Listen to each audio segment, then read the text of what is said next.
नमस्कार दोस्तों, स्वागत है आपका अपने YouTube चैनल द जीवा इंस्टीट्यूट पे। तो अपनी सीरीज चल रही थी क्लास 8th की MCQ की, ठीक है। अपने ऑब्जेक्टिव वाइज क्वेश्चन थे। तो मैं जो आज क्वेश्चन लेकर आया हूँ वो है परीक्षा अध्ययन के अपने चारों सेट के जो अपने ऑब्जेक्टिव है वो इस वीडियो में कंप्लीट हो जाएंगे, ठीक है।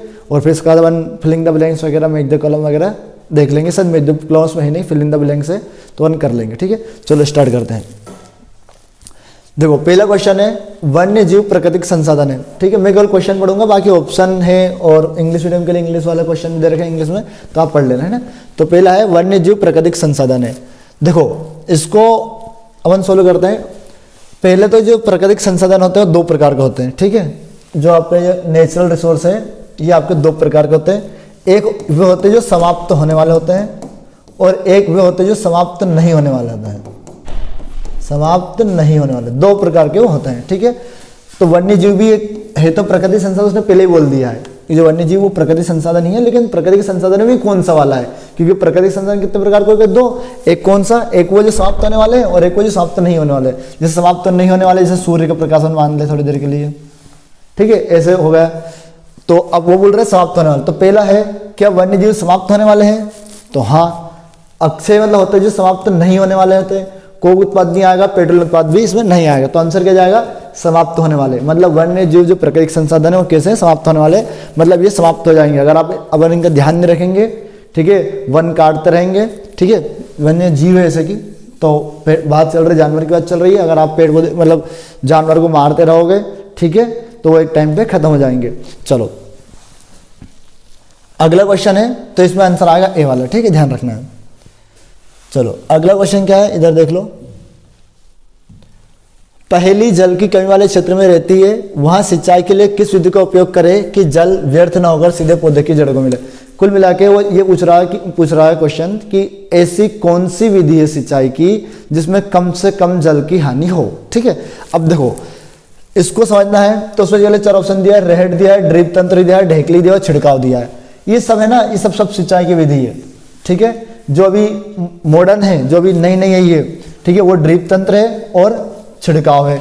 बाकी रहट ढेकली अपने पुराने टाइम की जो अपने पुराने टाइम की जो सिंचाई की विधि वो है। एक बार आप चाहो तो देख लो, ये वाले देखो, ये कौन सी है, ये अपनी रहट है, ठीक है। ये अपनी ढेकली और ये अपनी है ड्रिप तंत्र। ड्रिप तंत्र में क्या होता है, अगर आपको देख रहे हो तो देखो ये नली हुई गई है पौधे के पास में, पौधे के पास में नली गई हुई है, मतलब सीधा जो पानी गिरेगा जो उसने दिया है, देखो पौधों की जड़ों को मिले तो डायरेक्ट वो पौधों की जड़ों में गिरेगा। तो इसमें जल कम से कम पानी की हानि होती है। और फिर अपनी फुहारा विधि, ये तो आप सब पहचानते हो, छिड़काव विधि इसको फुहारा विधि बोलते हैं, ठीक है। तो इसमें आंसर कौन सा आएगा, ड्रिप तंत्र। सबसे कम आपको लग रहा है, देखो इसमें पानी की हानि होगी, इसमें तो बहुत ज्यादा हो रही है, दिख रहा है आपको, बाहर भी निकल जाएगा यहाँ से। इसमें भी पानी की हानि होगी, इसमें सबसे कम होगी, ठीक है। तो सबसे कम पूछ रहा है कि व्यर्थ ना होगा सीधे पौधे की जड़ में, तो ड्रिप तंत्र में आएगा, ठीक है। इसमें क्या होता है, आप पौधे के जड़ के पास एक नली टाइप जाएगी, उस नली में छेद रहेगा, वहां से पानी गिरेगा, सीधी पौधे की जड़ में जाएगा।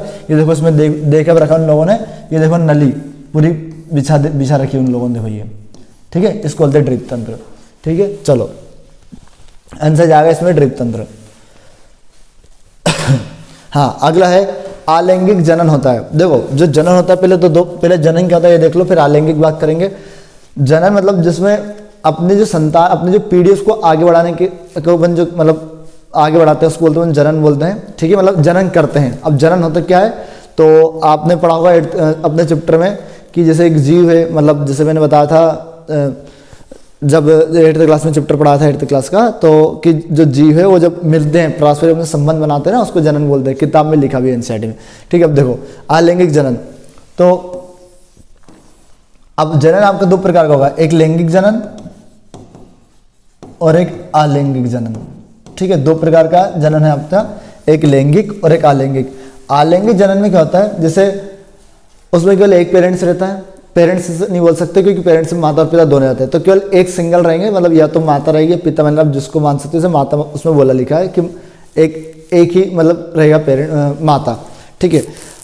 उसमें नर का कोई काम नहीं है, ना कोई स्पर्म बनना है, ना कोई फर्टिलाइजेशन होना है, मतलब निषेचन कुछ भी नहीं होता है, ठीक है।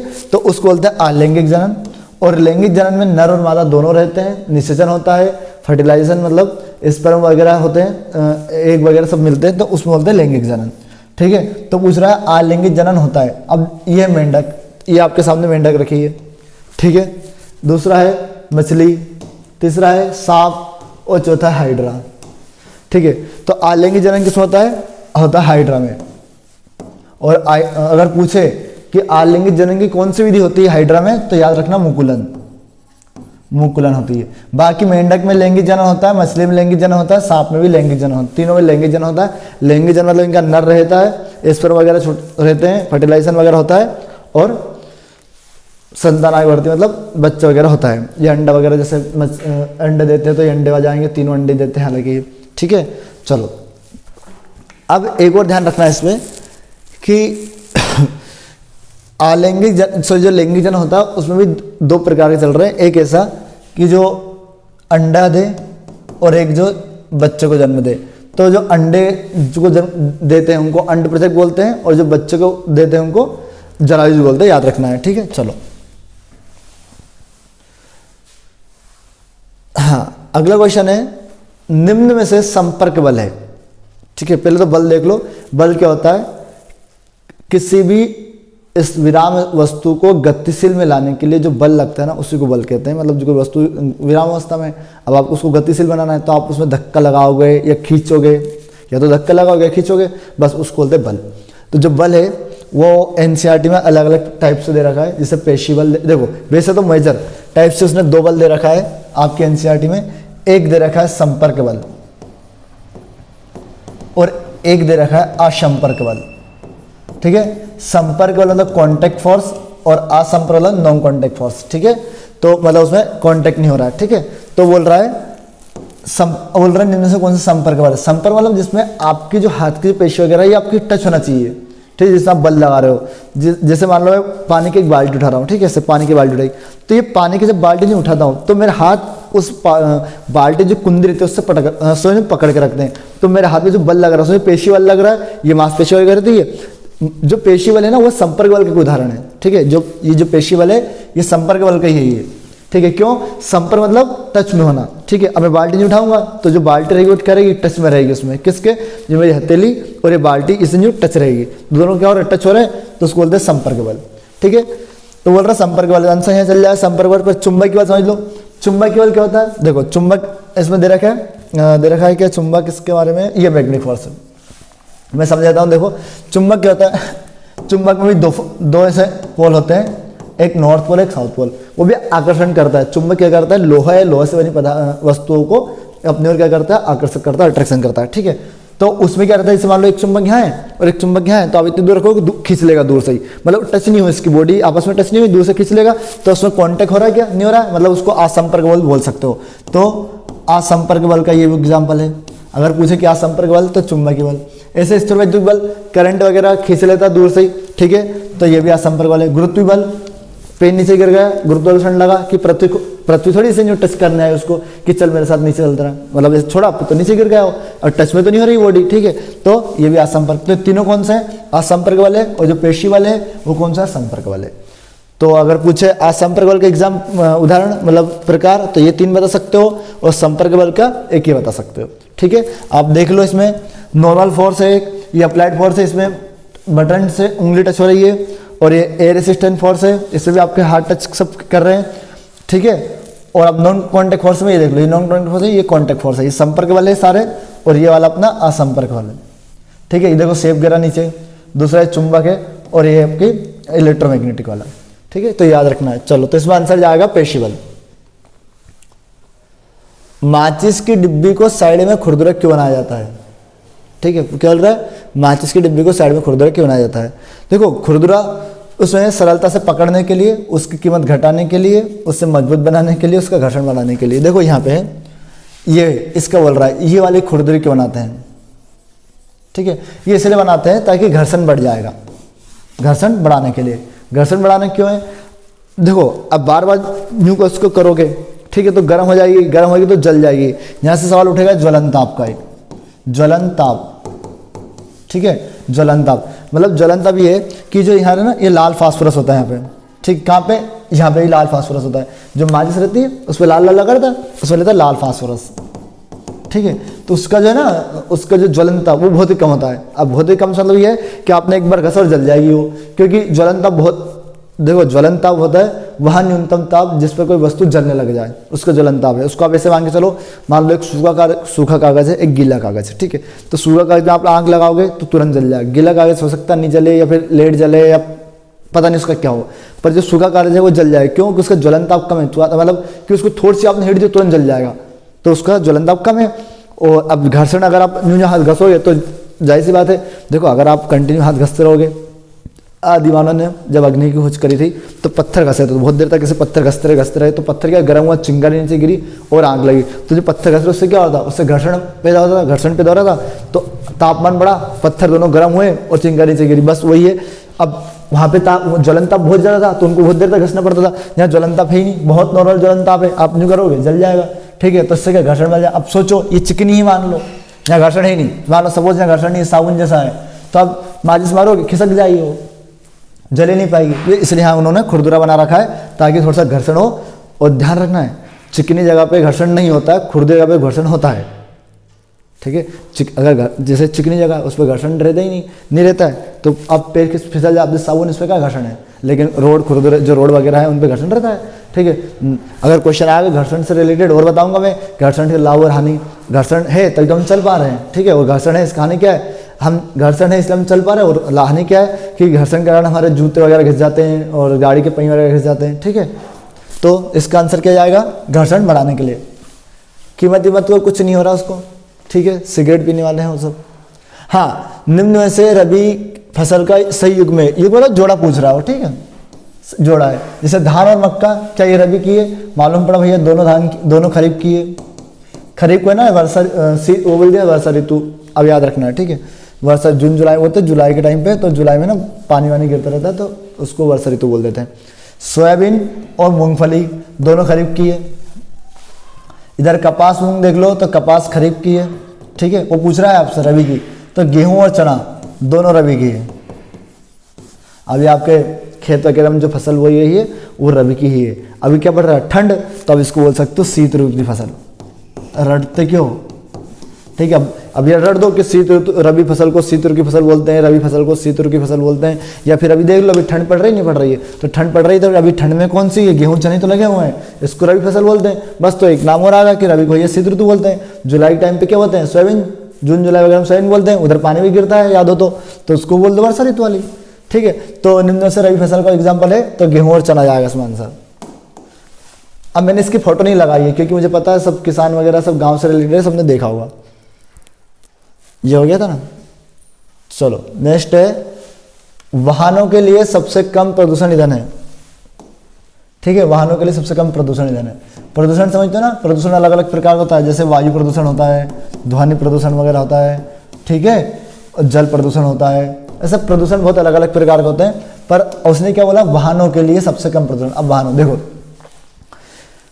कुछ भी चीज डालोगे तो जलेगी तो धुआं तो बाहर निकलेगा। तो धुआं में जो गैस होती है कार्बन मोनोऑक्साइड, और कार्बन मोनोऑक्साइड सीधी ओजोन परत O3 को सीधी हानि पहुंचाती है, ठीक है, याद रखना है। तो अब देखो यहाँ से सवाल उठेगा, वाहनों के लिए सबसे कम प्रदूषण, तो एक है तो CNG, एक है पेट्रोल, कोयला और डीजल। पेट्रोल आप गाड़ी में चलते हो, आप डालते हो, पेट्रोल डलता है, धुआं निकालता है, और धुआं निकालेगा तो धुआं में कौन सी गैस रहती है, कार्बन मोनोऑक्साइड CO रहती है। तो मतलब ये भी कहीं ना कहीं हानिकारक है। सबसे कम पूछा उसने। फिर कोयला, ये भी जलने में धुआं निकालता है, तो ये भी है, डीजल भी है, बचे CNG, ठीक है। क्या ये संपीड़ित नेचुरल गैस या संपीड़ित प्राकृतिक इसको गैस बोलते हैं, ठीक है। तो CNG का फुल फॉर्म है, ठीक है। तो ये सबसे कम प्रदूषण ईंधन है, मतलब ये इसको डालने पर ऐसा ना गैस वगैरह तो इसको धुआं वगैरह नहीं निकलता है, ठीक है। चलो तो इसमें आंसर क्या जाएगा, इसमें जाएगा ए ऑप्शन। देख लो, ये ऐसे भराई जाती है, ये कोयला आपका, ये डीजल पेट्रोल का आपने देखा ही है, ठीक है। चलो, अंडाणु उत्पन्न होते हैं, क्या शानदार क्वेश्चन है। अंडाणु उत्पन्न होते हैं, देखो एग आर प्रोड्यूस्ड। पहले तो देख लो अंडाणु होते क्या हैं, तो और अंडाणु पाए किस में जाते हैं, पाने से मतलब है कि बनते किस में है, ठीक है। अब देखो जो अंडाणु है मतलब एग, ये रहते हैं फीमेल में, और कहाँ प्रोड्यूस होते हैं, फीमेल के जो ओवेरी होता है उसमें होते हैं, ठीक है। तो पहले उसने बोल दिया अंडाशय को ओवेरी बोलते हैं, अंडवाहिनी इसको फेलोपियन ट्यूब बोलते हैं, गर्भाशय इसको यूट्रस बोलते हैं, शुक्राणु नलिका बोलते हैं, ठीक है, और इसको बोलते हैं वास डिफरेंस। ठीक है, ये मैंने पूरा चित्रण दिया है। देखो अंडाशय होते हैं ये ओवेरी, ठीक है, इनको बोलते हैं अंडाशय, ये ग्लैंड से जुड़े रहते हैं, ठीक है। उसके बाद आएगा अंडवाहिनी अपनी ये नली, ठीक है, और फिर गर्भाशय, तो ये गर्भाशय होता है, और शुक्राणु नलिका तो नर में पाई जाती है, मतलब मेल में, है ना। यहाँ पर ढूंढने की कोशिश मत करना कि सर देखो ये शुक्राणु नलिका, ये सर्विक्स है, ठीक है, गर्भाशय ग्रीवा जिसको बोलते हैं। अब देखो वो क्या बोल रहा है कि अंडाणु उत्पन्न होते हैं, तो अंडाणु जो आता है वो इसमें अंडाशय में उत्पन्न होते हैं। एक अंडाणु की मात्रा, अंडाणु कुछ ऐसा दिखता है, और ये होते हैं स्पर्म, ये जो व्हाइट दिख रहे हैं तुमको, ये सब क्या है, स्पर्म है, इनका मिलना ही फर्टिलाइजेशन कहलाता है। अब सवाल ये है अंडाणु उत्पन्न होता है, अंडाणु उत्पन्न करता कौन है, ये कैसे होते हैं, तो एक हार्मोन्स होता है जिसको एस्ट्रोजन बोलते हैं, ये फीमेल में होता है, ठीक है, फीमेल सेक्स हार्मोन बोलते हैं इसको, ठीक है, किसको, एस्ट्रोजन को। ये हार्मोन्स रिलीज होता है तब जाके ओवेरी जो होता है, मतलब अंडा से होता है, वो क्या करता है, एग बनाना स्टार्ट कर देता है। वैसे का वैसे ही सिस्टम मेल में भी है। मेल में एक हार्मोन्स है जिसको टेस्टोस्टेरोन बोलते हैं, ठीक है, वो टेस्टोस्टेरोन जैसे रिलीज होता है तो जो टेस्टिस होता है, अर्थात जो वृषण होते हैं, वो स्पर्म बनाना, शुक्राणु बनाना चालू कर देते हैं, ठीक है। आजकल जैसे शुक्राणु बनने चालू हो जाते हैं तो शादी होने भी चालू हो जाती है, ठीक है।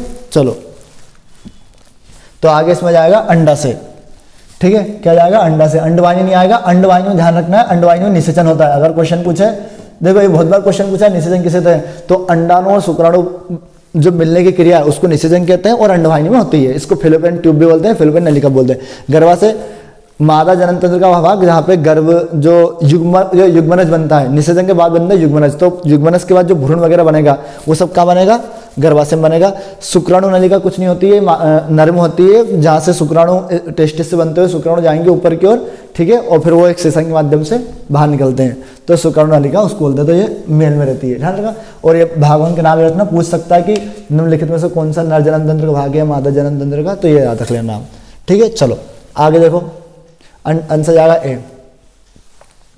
पहेली ने गूंथे हुए आटे को दबाकर समतल चपाती आकार दिया है, यहाँ परिवर्तन किस बल के कारण आता है। अब आप लोग समझदार हो, देखो पता क्या होता है, घर में ये आटा लगा दिया, हाँ ऐसे आटा ये, और ऐसे हाथ से न्यू मसते उसको, न्यू ऐसे करके न्यू, आटे से हाथ नहीं लगाते हैं, और न्यू मसा जाता है, पूरा कंप्लीट हो जाता है।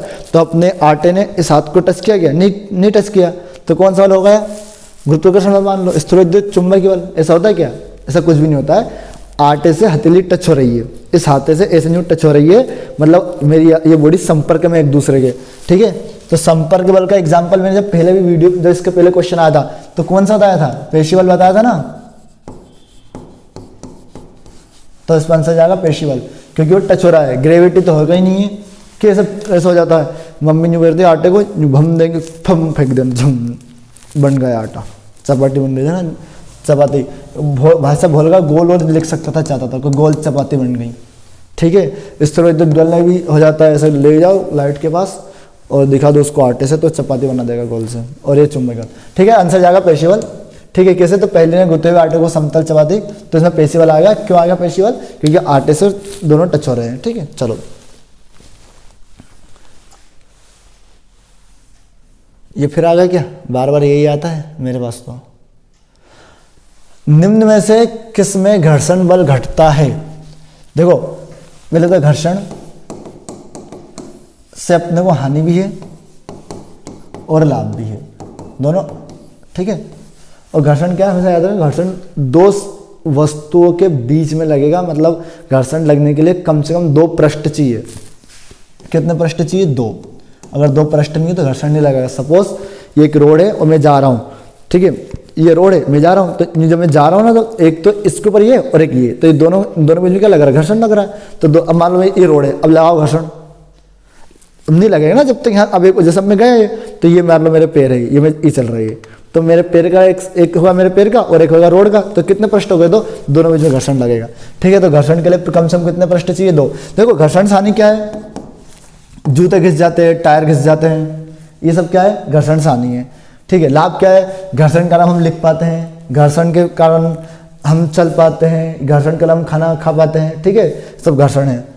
तो उसका लाभ भी और हानि भी है। ऐसे कोई वस्तु नहीं है ऐसे कि जिसका लाभ लाभ हो हानि नहीं हो, या हानि हानि लाभ नहीं हो, सबका कुछ ना कुछ तो दोनों ही रहता है। ठीक है, आगे देखो, तो निम्न में से किस में घर्षण बल घटता है? टायरों की तालियों को खांचीदार बनाकर।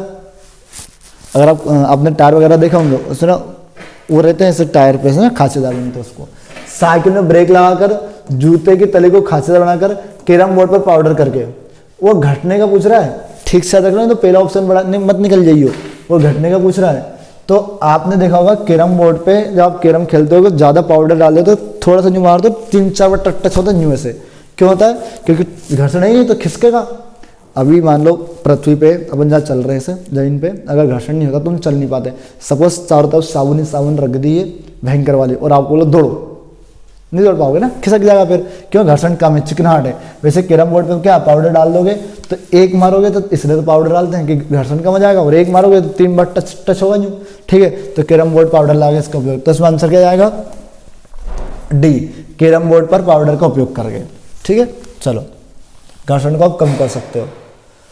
अगला है, काटी गई फसल से बीज या दाने को भूसे से अलग करने का कार्य किस मशीन द्वारा किया जाता है? देखो, यह कुदाली, इसमें तो तुमको लग नहीं पा रहा होगा, कुछ होता होगा तो ये तो आंसर आएगा नहीं। कुदाली हटाओ थोड़ी देर के लिए। सीडर क्या करती है? बुआई करती है। और कल्टीवेटर क्या करता है? आपकी कल्टीवेटर वही है, ये वाला अपना, कहाँ है? हाँ, ये। ठीक है, ये कल्टीवेटर है, ये सीड्रिल है,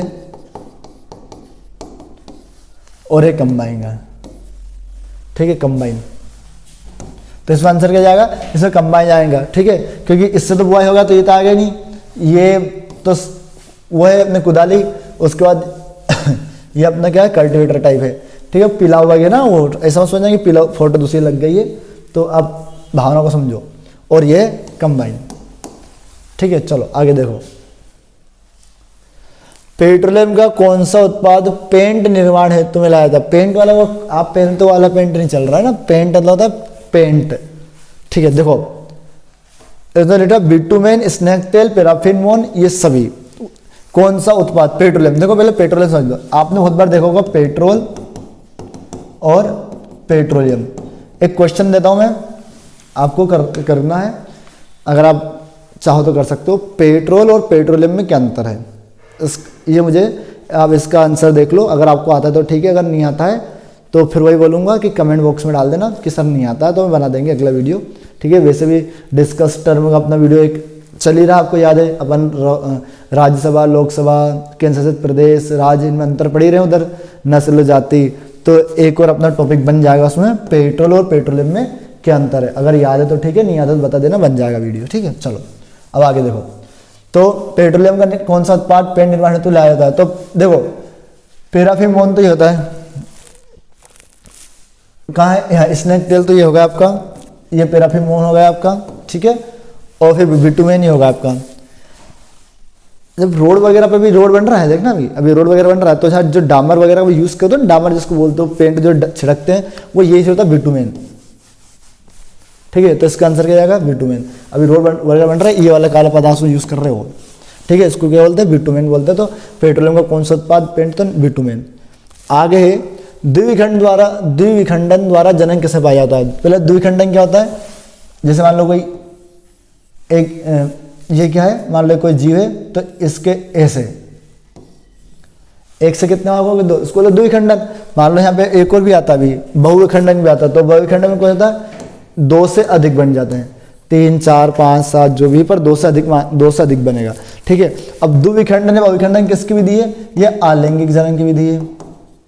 किसकी विधि है? आलैंगिक जनन की विधि है। तो देख लो, पूछ रहा हो आलैंगिक जनन किसमें? आलैंगिक जनन की पहले तो ये देख लो, आलैंगिक जनन होता किसमें? तो देखो मानव में तो होता नहीं, क्योंकि थोड़ी देर पहले पढ़ा है मैंने कि लैंगिक जनन, आलैंगिक जनन किसको बोलते हैं? जिसमें शुक्राणु अंडाणु कुछ नहीं बनता, तो मानव में तो बनता है। ठीक है, मानव में नहीं बनता तो बात ही क्या थी? तो ये तो आएगा नहीं। अब बच्चा हाइड्रा ईस्ट अमीबा, तो ईस्ट इसको बोलते हैं। ठीक है, हाइड्रा ये है, अमीबा ये है। ये अमीबा देख लो एक बार, ऐसा किताब में खूब पढ़ा हुआ अमीबा, अपने क्लास पर देखा नहीं होगा, देख लो एक बार। ठीक है, ये अमीबा है। तो क्या लिखा है? द्विखंडन द्वारा किस, देखो जो मैं बताया था थोड़ी देर पहले, हाइड्रा किस में आएगा? मुकुलन। ईस्ट भी इसमें होता मुकुलन। हाइड्रा और स्टे दोनों में मुकुलन होता है, याद रखना है। बच्चा क्या अमीबा, अमीबा में द्विखंडन होगा। मानव में कौन जनन, लैंगिक जनन। मानव एक्सपर्ट है लैंगिक जनन करने के लिए। ये देखो ये सब पार्ट है पूरे, देख लो लैंगिक जनन है। चलो आगे देखो, वायुमंडल द्वारा लगाए दाब को कहते हैं, वायुमंडल द्वारा, एक होता है वायु दाब, एक होता है वायुमंडली दाब, गुरुत्वीय दाब, इनमें से कोई नहीं। आंसर जाएगा वायुमंडली दाब। वायु के द्वारा लगाया गया वायुमंडली दाब, वायु दाब नहीं आएगा ना, ध्यान रखना है, क्योंकि वायुमंडल भी है तो मंडलीय, तो वायु मंडलीय दाब। देखो दाब क्या होता है समझो, दाब बराबर होता है बल बटे क्षेत्रफल। आप ऐसे इसको लिख सकते हो, प्रेशर बराबर फोर्स अपॉन एरिया, ठीक है। ये होता है मतलब एकांक क्षेत्रफल पर लगने वाले बल, ठीक है। क्या बोलते हैं, एकांक क्षेत्रफल पर लगने वाले बल को हम क्या बोलते हैं, दाब बोलते हैं, पर्टिकुलर एक क्षेत्र पे, ठीक है। तो अब इसका पूछता है, इसके यूनिट वगैरह पूछता है, इसका मात्रक। तो दाब का मात्रक क्या होता है, देखो बल का मात्रक होता है न्यूटन, ठीक है, क्योंकि बल की खोज किसने की थी, न्यूटन ने की थी। वैसे इसका मात्रक और भी होता है, जैसे बल बराबर होता है द्रव्यमान इंटू त्वरण, ठीक है। फिर त्वरण बराबर होता है वेग बटे समय, और वेग बराबर होता है विस्तारण बटे समय, वहां से निकल कर जाएगा तो सारा, ठीक है। तो याद रखना एम द्रव्यमान को किसमें नापते हो, किलोग्राम में, इंटू त्वरण का होता है मीटर प्रति सेकंड स्क्वायर। तो बल का मात्रक किलोग्राम मीटर प्रति सेकंड स्क्वायर होता है, ठीक है। लेकिन बल की खोज वो न्यूटन भैया है अपने, उन्होंने करी थी, तो डायरेक्ट हम बल की खोज में डाल देते हैं कि बल का मात्रक क्या होता है, न्यूटन होता है। तो मैंने बल का लिख दिया न्यूटन। क्षेत्रफल क्या होता है, metre square, length into breadth, लंबाई गुणित चौड़ाई, ठीक है। तो ये हो जाता है न्यूटन मीटर स्क्वायर। तो दाब का मात्रक क्या हो गया, न्यूटन मीटर स्क्वायर। अगर क्षेत्र आयतन होता है यहाँ पे तो मीटर क्यों हो जाता है, क्योंकि लंबाई गुणित चौड़ाई गुणित ऊंचाई, ठीक है, याद रखना है। तो दाब मालूम पड़ गया, दाब की एसआई यूनिट मालूम पड़ गई, आंसर मालूम पड़ गया। ये यहाँ से क्वेश्चन पूछता है, ध्यान रखना है। आंसर आएगा बी। हाँ, अगला है, जब एक वस्तु दूसरी वस्तु पर सरकती है हो तो घर्षण बल कार्य करता है। एक वस्तु ये दूसरे से सरक रही है तो घर्षण बल कार्य करता है। एक पृष्ठ पर, दोनों पृष्ठ पर, किसी पृष्ठ पर नहीं, निश्चित नहीं किया जा सकता है। पहले 2-3 क्वेश्चन, मतलब 10 थोड़े क्वेश्चन पहले बताया था कि घर्षण के लिए कितने पृष्ठ चाहिए, 2, एक ही और एक ही, तो कितने पृष्ठ खसक करा, 2, तो दोनों पृष्ठ पर, तो घर्षण बल काम करेगा दोनों पृष्ठ पर। ऐसा नहीं है कि मैं इस पर चल रहा हूँ तो बस मेरे पे घर्षण काम करेगा, रोड पे घर्षण काम नहीं कर रहा, दोनों के बीच में काम कर रहा है। घर्षण के लिए मिनिमम 2 पृष्ठ चाहिए, ठीक है, तो दोनों पृष्ठ पर। जीवाश्म ईंधन है, ये क्वेश्चन परीक्षा दिन में गलत दे रखा है इसका आंसर। अब ऐसा नहीं कि तुम परीक्षा दिन में रट लो, ठीक है। जीवाश्म ईंधन देखो, जीवाश्म मतलब होता है कि जो पुराने सड़े गले जीव जंतु, पेड़ पौधे वगैरह, इन सब से वो सब जमीन के अंदर धंस गए, मर गए, और उनमें फैक्ट्री वो भी खंडन हो गया, उनका खंडन हो गया, और पता नहीं क्या क्या हो गया पानी के अंदर से, ठीक है। तो वहाँ से जो बन के आते हैं, फिर जो बनता है ना, अब मैंने बोला था पेट्रोलियम, अगर आप अब अगर पेट्रोलियम और पेट्रोल में अगर जिसको अंतर पता है तो फिर उसको ये सब पता है, क्योंकि मैं उसमें डिस्कस करूंगा फिर ये कैसे बनता है पेट्रोलियम दोनों, ठीक है।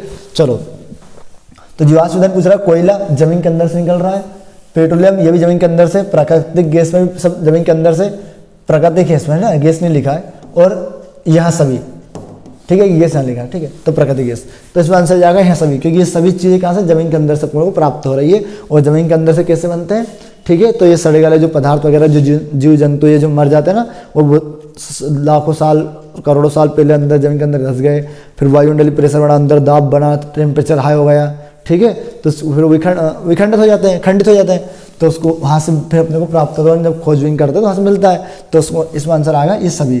बाकी अगर और अच्छे से जानना है जीवाश्म ईंधन के बारे में तो बता देना, मैं वीडियो बना दूंगा इसके नाम पे भी एक। चलो, आंतरिक निषेचन होता है, सबको पता है, बताने की जरूरत नहीं है। पहले तो निषेचन देख लो क्या होता है, निषेचन, फिर ये 2 प्रकार का, एक इंटरनल एक एक्सटर्नल मान लो, तो आंतरिक निषेचन और बाह्य निषेचन।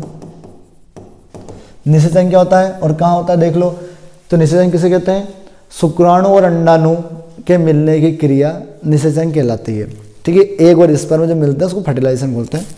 आगे निषेचन फेलोपियन नलिका होता है, फेलोपियन नलिका या ओविडक्ट भी बोलते हैं शायद उसको, फेलोपियन ट्यूब बोलते हैं।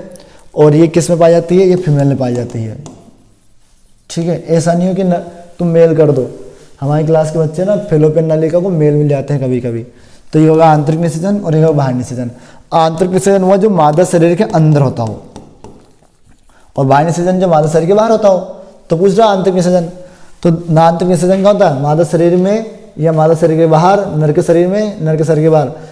अगर तुम में से किसी ने नर लगाया तो फिर तुम एक बार चेकअप करवा लेना जाके डॉक्टर वगैरह पे, ठीक है।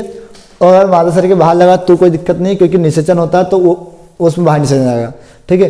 अब वो आंतरिक निषेचन पूछ रहा था, आंतरिक में क्या बताया था? मादा शरीर के अंदर में, तो ये ऑप्शन आ जाएगा कि मादा के शरीर में, ठीक है। अगर किसी ने नल लगाया तो चेकअप कर लेना जाके एक बार। आगे है बल का मात्रक होता है। तो बल का मात्रक क्या है? सॉरी, बल लिखा है, दाब लिखा है, ठीक है, इसलिए जिसमें लगा है। दाब का मात्रक होता है, न्यूटन दिया है, मीटर स्क्वायर दिया है। ये मीटर वर्ग का मतलब होता है metre square, newton metre square और न्यूटन मीटर, ठीक है। अभी थोड़ी देर पहले बताया था कि जो दाब होता है प्रेशर, दाब प्रेशर बराबर क्या होता है? फोर्स अपॉन एरिया, बल बटे क्षेत्रफल, बल के मात्रक न्यूटन मीटर स्क्वायर। तो न्यूटन मीटर स्क्वायर देख लो, सी ऑप्शन चल जाएगा, वर्ग को स्क्वायर बोलते हैं, ठीक है, सी ऑप्शन चल जाएगा इसका। अगला है और फाइनल है, वायु द्वारा घर्षण को कम करने के लिए वायुयान की आकृति होती है। तो इसमें आएगा चिकनी, नहीं, गोल, नहीं, आगे से नुकीली, ठीक है। आगे क्या जाएगा? आगे से।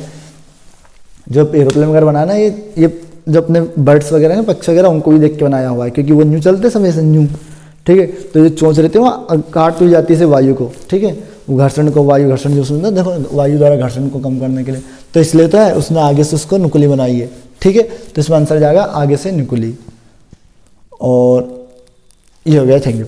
तो ये मैंने अभी जो कराया क्वेश्चन, ये सब परीक्षा अध्ययन के चारों सेट हैं, जितने ऑब्जेक्टिव थे सब बता दिए। अब इसके बाद आपको परीक्षा अध्ययन पढ़ने की जरूरत नहीं पड़ेगी। हाँ, अगले जब आएगा वीडियो तो मैं उसमें फिलिंग द ब्लैंक्स वगैरह ले लूँगा चारों सेट के, और फिर उसके बाद मैं चैप्टर वाइज उठाने लग जाऊँगा, ठीक है। तो अगर वीडियो अच्छा लगा हो, समझ में आया है, तो वीडियो को शेयर करना है, क्योंकि 8th में आप अकेले नहीं हो और बाकी आपके दोस्त वगैरह हैं, सबको शेयर करो। तो वीडियो शेयर कर देना अच्छा लगा है तो, और अगर चैनल पे नए हो तो सब्सक्राइब कर लेना, ठीक है। जय हिंद, जय भारत।